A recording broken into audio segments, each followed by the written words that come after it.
Del desmoronamiento del poderoso Imperio Otomano surgió en medio de negociaciones y de balas la República de Turquía.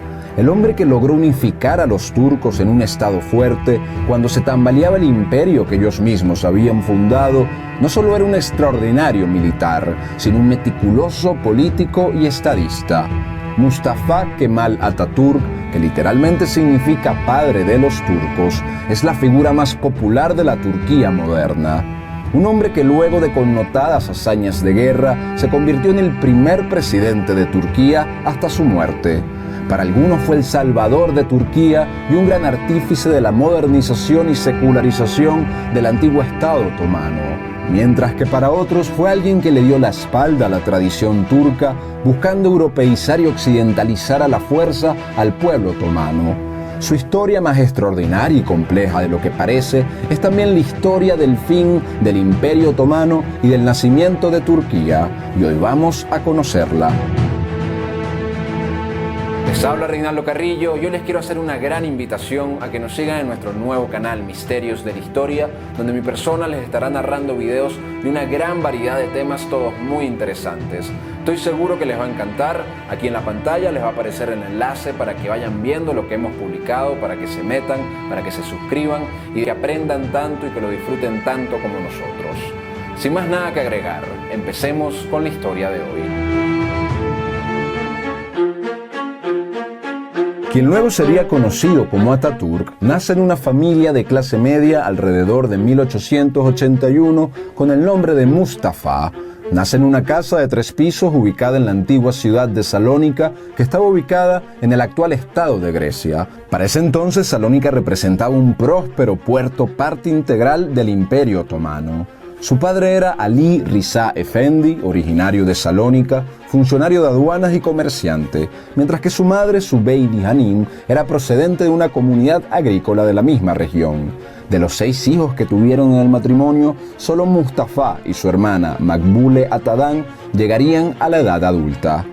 Lo que hoy conocemos como el Imperio Otomano se llamaba oficialmente como Sublime Estado Otomano y era conocido en su tiempo como Imperio Turco. Los turcos eran un pueblo proveniente de las estepas de Asia Central que había adoptado la religión musulmana y que bajo el liderazgo de la familia Osmanli habían fundado en 1299 un estado en la histórica península de Anatolia, territorio que hoy día forma parte de Turquía. Este estado turco fundado por la familia Osmanli se convertiría en una enorme y vigorosa unidad política que llegó a extenderse por 3 continentes en su máximo esplendor durante los siglos XVI y XVII, cohesionado como una fulminante máquina militar de religión musulmana.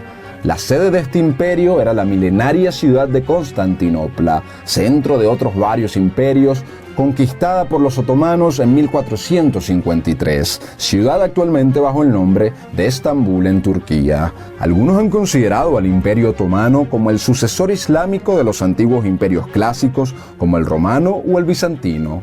El joven Mustafa nacía 6 siglos después de la fundación de este cuerpo político enorme, en una de sus provincias más emblemáticas. Además, en su infancia resaltan los valores modernos y liberales que le inculcó su padre, distintos a la religiosidad de su madre. Es una de las razones por las que inscribe a su hijo en escuelas seculares y modernas para la época.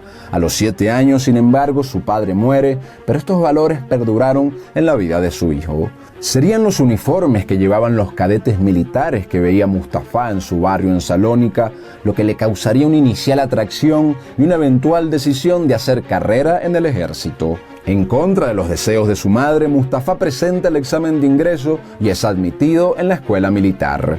En la escuela militar, Mustafa destaca de forma sobresaliente sobre los demás. Muestra de ello es que recibe por parte de su profesor de matemáticas el apodo de Kemal, que significaría algo similar a la palabra madurez, aunque otras fuentes señalaban que significaba algo similar a la palabra el perfecto. A partir de entonces, nuestro protagonista empieza a ser conocido como Mustafa Kemal. Para el año 1895, Mustafa ingresa en la Escuela Secundaria Militar de Monastir, ubicada en Macedonia del Norte. Luego ingresa en la Escuela Superior de Guerra de Estambul en marzo de 1899. Estambul, antes llamada Constantinopla, era una ciudad impresionante. En su estadía disfruta de la libertad y la sofisticación de la alta cultura de la ciudad. En la escuela superior muestra gran inteligencia, talentos y personalidad, ganándose sincero amor y respeto de compañeros y de superiores.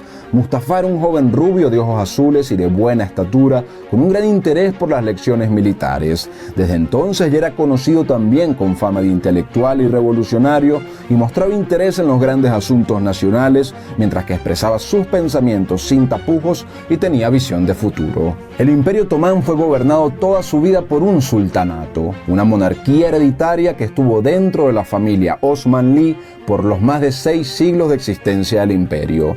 El sultán reunía todo el poder soberano de su reino. Sin embargo, las regiones otomanas no estaban exentas de las influencias de las ideas modernas y republicanas que empiezan a prosperar después del siglo XVIII. Durante el siglo XIX, el Imperio Otomano ya era objeto de numerosas presiones de las potencias europeas para que adaptasen su país a las formas políticas occidentales. Y ya desde 1876, el Estado otomano había aprobado un experimento de monarquía constitucional en la que el sultán iba perdiendo fuerza.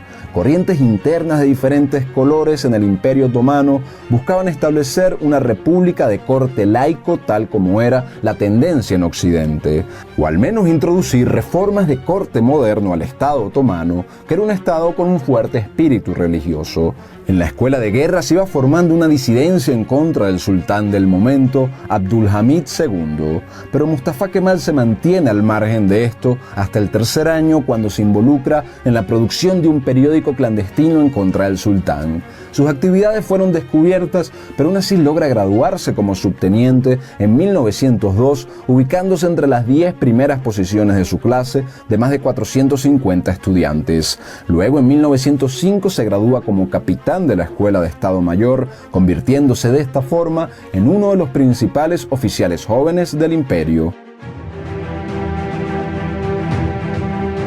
Luego de descubrir las agrupaciones militares que Mustafa iba formando con sus amigos para discutir de política, Mustafa Kemal fue encarcelado brevemente y luego fue enviado a una zona remota del imperio, al Quinto Ejército en Damasco, en Siria. Pero pese a esto, Mustafa persiste en actividades antigubernamentales y en octubre de 1906 ayuda a fundar una agrupación secreta llamada Sociedad para la Patria y la Libertad, con sucursales en ciudades como Beirut, Jaffa y Jerusalén. También viaja en secreto a Salónica para abrir una seccional de esta agrupación. Aunque el gobierno se entera de su viaje, no se le impone ningún castigo debido a que sus superiores decidieron protegerlo. Poco después, en Salónica se acerca el llamado Comité de Unión y Progreso. Este era el nombre oficial de un movimiento nacionalista y reformista que era popularmente conocido como los Jóvenes Turcos. Los Jóvenes Turcos habían surgido de sociedades secretas de estudiantes universitarios y de cadetes militares conducidos clandestinamente debido a que en 1878 el sultán había suspendido tanto el parlamento como las garantías de la Constitución.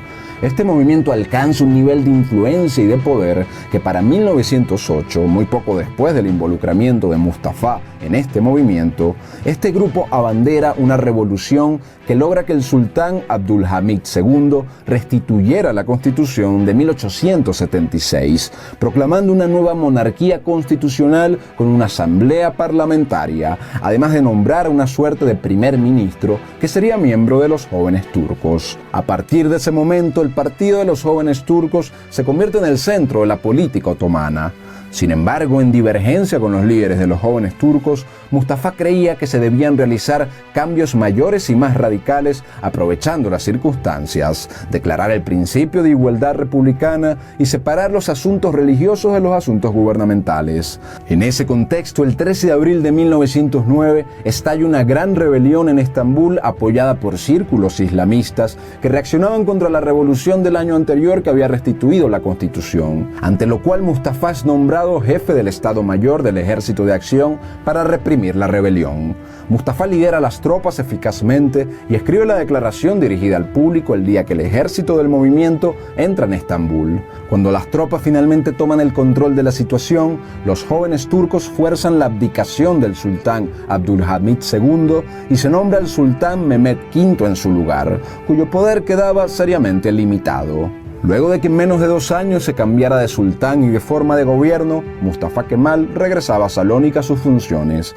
Sus actividades en el mundo militar y político siguen atrayendo la atención o el disgusto de sus superiores. Sin embargo, solo 2 años después del cambio de gobierno y cambio de sultán en el Estado otomano, como resultado de un fervor nacionalista y expansionista que existía en el Reino de Italia, los italianos en 1911 se lanzan sobre territorio norafricano en su aspiración imperial de recuperar el control del mar Mediterráneo. Italia ataca las provincias otomanas de Tripolitania, Fezzan y Cirenaica, que juntas constituyen la Libia actual. Estas eran las últimas colonias otomanas en territorio africano.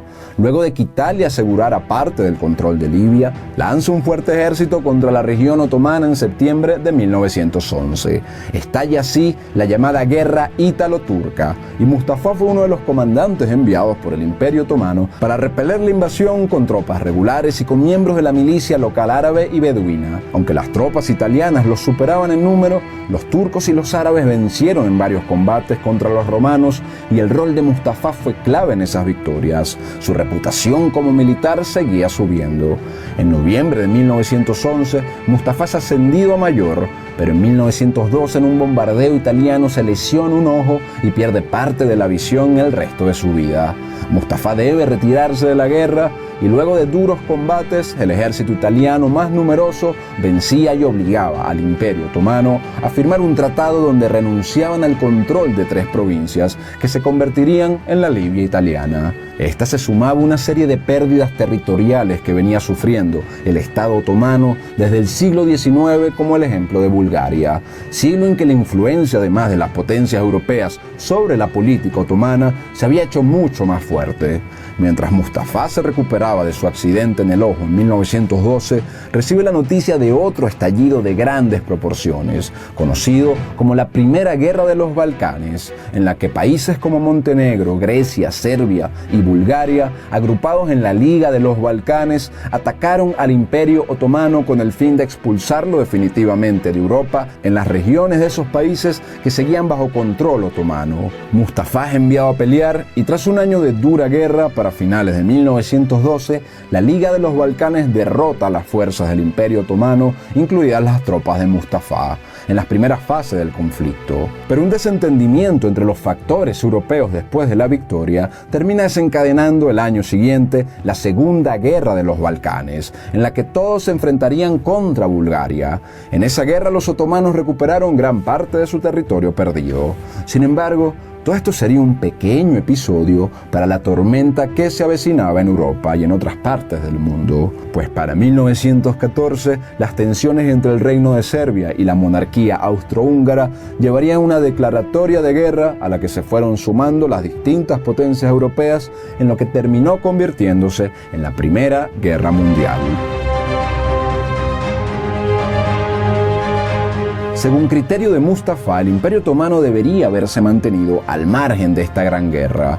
Sin embargo, el Estado otomano se une al Imperio Alemán y al Austrohúngaro el 29 de octubre de 1914. Ante la insistencia de Mustafa de que fuese enviado al combate, es nombrado comandante de la 19ª División, que se establecería en Teydar, en Turquía, el 20 de enero de 1914. En la península de Galípoli, las tropas aliadas intentan avanzar hacia el corazón del Imperio Otomano. Sin embargo, Mustafa logra repeler varios desembarcos enemigos y propinarles muchas bajas a las fuerzas aliadas, que también contaban con tropas griegas. Los otomanos estaban jugando la unidad de su histórico imperio, y la batalla era dura. En esta encarnizada defensa de la península por parte de los otomanos, las tropas de Mustafa recibían de él una orden que quedó grabada en el imaginario turco: no les ordeno que ataquen, les ordeno que mueran. La heroica defensa de Mustafa y de sus soldados en Galípoli lo catapultaron a la escena mundial. Fue así como Mustafa es ascendido a coronel el 1 de junio de 1915. Los británicos no pudieron lograr ningún progreso después de meses de desembarcos hasta que se retiran de la zona. De esta forma, el liderazgo de Mustafa, aunque siendo inferiores en número, impedía que los británicos tomaran Estambul. Mustafa regresa a Estambul y es ascendido a general el 1 de abril de 1916. Ese mismo año es asignado al frente ruso y fue el único general turco que obtuvo victorias sobre los rusos en el frente oriental. Pero más allá de esto, las tropas otomanas se estaban viendo ahogadas por las fuerzas aliadas. Cuando Mustafa regresa a Estambul, cae enfermo con problemas renales. Durante los años de guerra se desata también una fuerte persecución por parte del gobierno otomano de los jóvenes turcos contra los armenios y contra los griegos dentro del territorio otomano. Mientras Mustafa se recuperaba en el extranjero en 1918, el sultán Mehmed V muere y un nuevo miembro de la familia osmanlí asume el trono con el nombre de Mehmed VI. El nuevo sultán asigna a Mustafa Kemal a que comandara las tropas otomanas que estaban colapsando en Siria, pero esta batalla se iba a detener. El 30 de octubre de 1918, ante la inminente derrota, el Imperio Otomano firma el armisticio de Mudros con las potencias aliadas. Significaba no solo la derrota, sino en gran medida la disolución del antiguamente temido Imperio Otomano.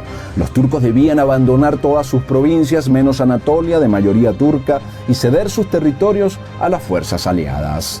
Los aliados asumen el control del gobierno de Estambul y para intentar asegurar la continuidad de su mandato, el sultán Mehmed VI se pone a la orden de los aliados para cooperar con ellos.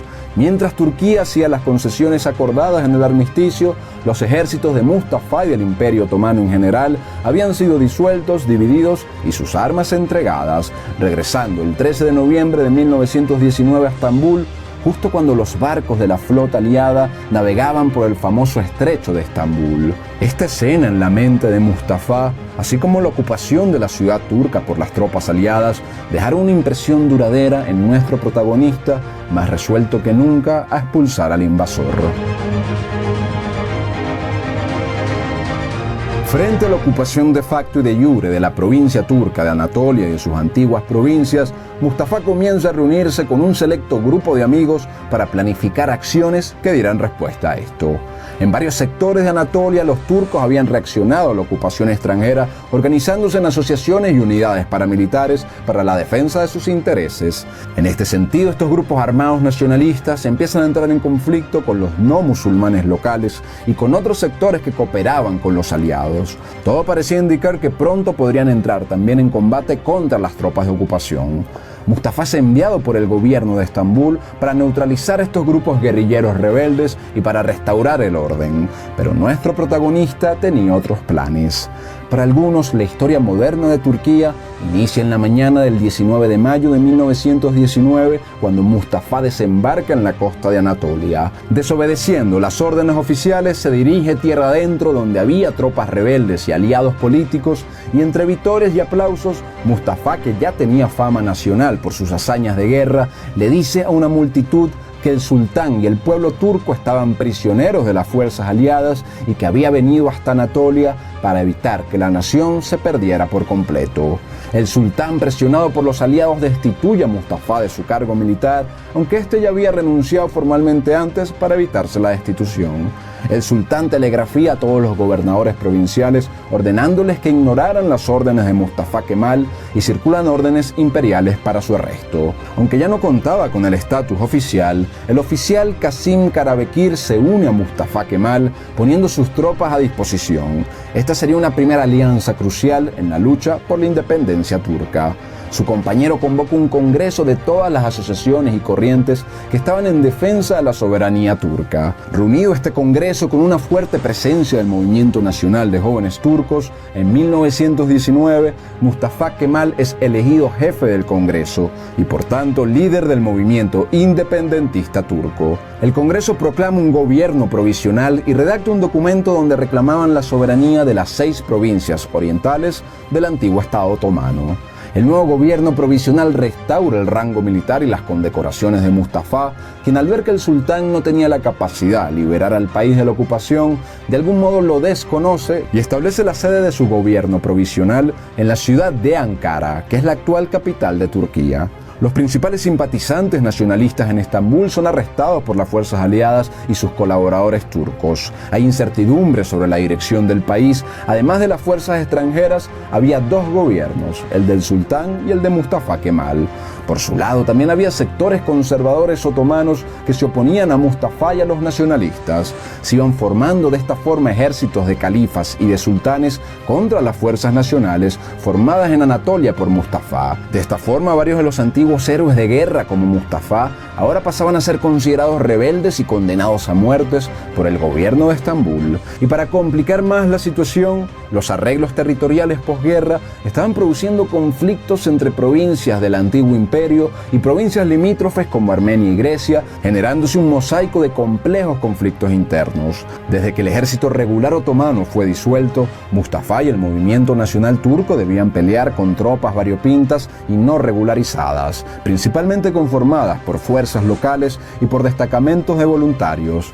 Por su lado, los griegos, que eran afines a los aliados y tenían sus intereses territoriales en la zona, lanzan un ataque en 1920 para adentrarse en Anatolia. En medio de esto, también los armenios entran en guerra contra el movimiento nacional turco por conflictos territoriales. Sin embargo, el gobierno provisional había logrado ganar gran fuerza en poco tiempo, principalmente, entre otras cosas, gracias al prestigio de Mustafa. Y en poco tiempo sus tropas logran dominar la situación y comienzan a obtener grandes éxitos en varios frentes contra las fuerzas enemigas. Las tropas turcas bajo el mando de Kasım Karabekir derrotan en diciembre de 1920 a los armenios que habían ocupado 3 provincias turcas. En otras regiones se produjeron violentos enfrentamientos entre las tropas francesas y las tropas locales, donde las fuerzas de Francia tuvieron que retirarse contra los turcos. Por su lado, los griegos avanzaban hacia la ciudad de Ankara, que era la capital. No obstante, el ejército turco de Mustafa se mantiene firme y hace retroceder a los griegos el 10 de enero de 1921 en la primera batalla de İnönü. Luego de este triunfo, el 20 de marzo de 1921, el movimiento nacional hace aprobar la primera constitución en la Gran Asamblea Nacional de Turquía. Con esto se aceleraban los esfuerzos para la creación de un ejército regular para el nuevo gobierno provisional, que era su principal debilidad. Mustafa lideraba las distintas fuerzas nacionales con astucia y determinación en un intrincado panorama. Los griegos no se rendían y la situación se complica para los turcos. Mustafa asume el papel de comandante en jefe y se lanza a la batalla. Luego de varias maniobras consigue hacer retroceder a los griegos en septiembre de 1921 para luego llevar adelante otra ofensiva en 1922 que empujó a las tropas griegas al mar de Esmirna. Con estas batallas, los otomanos turcos se habían librado de la mayoría de las fuerzas aliadas y no turcas en territorio de la antigua Anatolia. El general Mustafa había conseguido la victoria para el movimiento nacional. Y en medio de estos avances, y habiendo también debilitado las fuerzas conservadoras internas de Turquía, la Gran Asamblea Nacional vota en noviembre de 1922 para abolir el sultanato. El sultán Mehmed VI era depuesto así de su cargo y quedaba muerta la monarquía turca como institución. Seguidamente, el 29 de octubre de 1922, se proclama la República de Turquía con soberanía y territorio propio. Tras este acontecimiento, se anunciaron las elecciones presidenciales. El representante de Ankara, Mustafa Kemal, victorioso en guerra, de gran prestigio y además conocido como gran interesado y estudioso de los problemas del país, es elegido por unanimidad como primer presidente de la República de Turquía. Una vez que Mustafa asume el mando de la República, se embarca en un amplio proceso de reformas para convertir la República en lo que podría llamarse un Estado moderno del siglo XX al estilo occidental secular, basado en ideas republicanas y laicas de origen europeo. El nacionalismo de Atatürk era uno que consideraba a los turcos como herederos también de la antigua Constantinopla y por tanto también herederos de la tradición clásica europea. Sus reformas de occidentalización secular se realizaron a un ritmo notablemente veloz. Atatürk gozaba de un prestigio enorme y gobernó casi sin oposición, al menos por 10 años. Las conspiraciones que hubo fueron descubiertas y sus cabecillas pagaron con la muerte en una región que venía de un duro contexto de guerra. Sin embargo, Mustafa procuró conducir un proceso de democratización y de pacificación. Para 1931, el Partido Popular Republicano, fundado por Mustafa, define los 6 principios ideológicos del régimen: republicano, nacionalista, popular, estatista, laico y revolucionario. Una de las primeras medidas en marzo de 1924, ya abolido el sultanato en 1922, fue la abolición del ministerio de la Sagrada Ley y la abolición de la institución del califato, donde el sultán equivalía a la cabeza nominal de la fe islámica. De forma simultánea, las escuelas religiosas fueron desmanteladas para pasar al mando del Ministerio de Educación y para abril de ese mismo año se efectuó la abolición de los tribunales religiosos. Para 1925 se prohíbe el uso del fez, un sombrero utilizado por los turcos anteriormente, pues este sombrero se consideraba por ellos como un símbolo feudal y a partir de entonces comienzan a utilizar prendas de estilo occidental. Mustafa vestía al estilo europeo y alentaba a los demás a hacerlo. Se prohíbe el uso también de velo para las mujeres y se las insta a que usaran vestidos occidentales y que se incorporaran al mercado de trabajo. De manera simultánea, el sistema de la ley islámica es descartada y en 1926 se adopta un código civil, penal y de comercio distinto, inspirado en Francia y en Alemania. Como resultado de estas medidas, la poligamia es abolida, el matrimonio se convierte en un contrato civil y el divorcio se reconoce como una acción civil lícita. Si bien la mayoría de los turcos ven a Atatürk como el padre y salvador de su país, muchos lo acusan de ser un extremista secular, de haber tratado de copiar a los países europeos a cualquier precio. De acuerdo con sus propias palabras, Mustafa Kemal creía que el secularismo y la europeización de Turquía eran los medios más aptos para transformar su país en una nación moderna, poniéndose así en contraste con distintos tipos de nacionalismo. Una reforma de proporciones revolucionarias fue la sustitución del alfabeto árabe, en la que se había escrito la lengua turca otomana durante siglos, por el alfabeto latino. Dicha medida se efectuó oficialmente en noviembre de 1928 y luego Turquía se encaminó hacia una de las tasas de alfabetización más altas de Oriente Medio. Al mismo tiempo, un tanto reprimidas por el régimen otomano, Mustafa promueve la cultura y las artes visuales y plásticas basándose en el legado turco, pero también tomando mucho del humanismo europeo. Al mismo tiempo, Mustafa alenta a los jóvenes de Turquía a hacer estudios en Europa y acercarse más a la educación occidental. Otro paso importante en su gestión de gobierno fue el establecimiento de los apellidos como hoy comúnmente los conocemos para 1934. Es en este momento y sentido que la Asamblea le da a Mustafa Kemal el apellido de Atatürk, que en la composición de sus palabras significa padre de los turcos. Hasta ese momento, Mustafa logró asentar a Turquía firmemente dentro de sus fronteras nacionales y la dirige por el camino de la modernización occidental. Garantiza la constitución de un gobierno estable y ordenado y posteriormente busca desarrollar la política exterior de su país de manera similar. Su país no persiguió ninguna reclamación territorial irredentista, es decir, reclamaciones bajo viejas aspiraciones y posesiones históricas, excepto la eventual incorporación de la región de Alejandreta, que consideraba incluida dentro de los límites establecidos por el Pacto Nacional. Asimismo, en 1934, Turquía es uno de los primeros países del mundo que da a las mujeres el derecho al voto y a ser elegidas como miembros del Parlamento. En la práctica, Mustafa se convierte en un sultán secular, en el caudillo que garantizaba la unidad. Durante sus últimos años remodela el Palacio de Dolmabahce en Estambul, antigua residencia principal de los sultanes, donde permanece la mayor parte del tiempo. Su salud comienza a deteriorarse debido a que bebía mucho y comía muy poco, hasta que posteriormente se le diagnostica cirrosis hepática. Luego de soportar el dolor de los últimos meses de su vida con gran carácter y dignidad, el hombre que nace como Mustafa y más tarde sería conocido como Atatürk, fallece el 10 de noviembre de 1938 a las 9:05 de la mañana en Dolmabahce, en su palacio, luego de 16 años de gobierno y más de 10 años combatiendo en la guerra. Atatürk fue uno de esos hombres que ganó un respeto generalizado de sus pueblos, más allá de ideologías o tendencias. Su labor modernizadora del Estado sigue siendo objeto de debate entre los que lo acusan de haber intentado occidentalizar a la fuerza a Turquía y los que lo veneran como salvador y padre de la patria turca. Tras participar en más de 4 guerras distintas, tras conducir los destinos del complejo Estado turco por 15 años, no queda más que el recuerdo de su pueblo y el debate entre historiadores. autores de uno de esos raros casos en que un hombre de la historia es aclamado casi unánimemente. Muchas gracias a todos por haber visto este video, espero que les haya gustado y los invito una vez más a que se suscriban a nuestro nuevo canal Misterios de la Historia. Allí vamos a estar publicando contenido inédito, exclusivo y de gran interés sobre una gran variedad de temas históricos. Abajo en la descripción y en los comentarios van a poder conseguir el enlace para que se vayan metiendo y vayan viendo lo que hemos publicado. Asimismo, pues no dejen de dejar sus comentarios en este video, darle me gusta, activar la campana para las notificaciones y seguirnos en nuestra cuenta de Instagram llamada La Nueva Enciclopedia. Sin más nada que agregar, me despido y que Dios los bendiga a todos.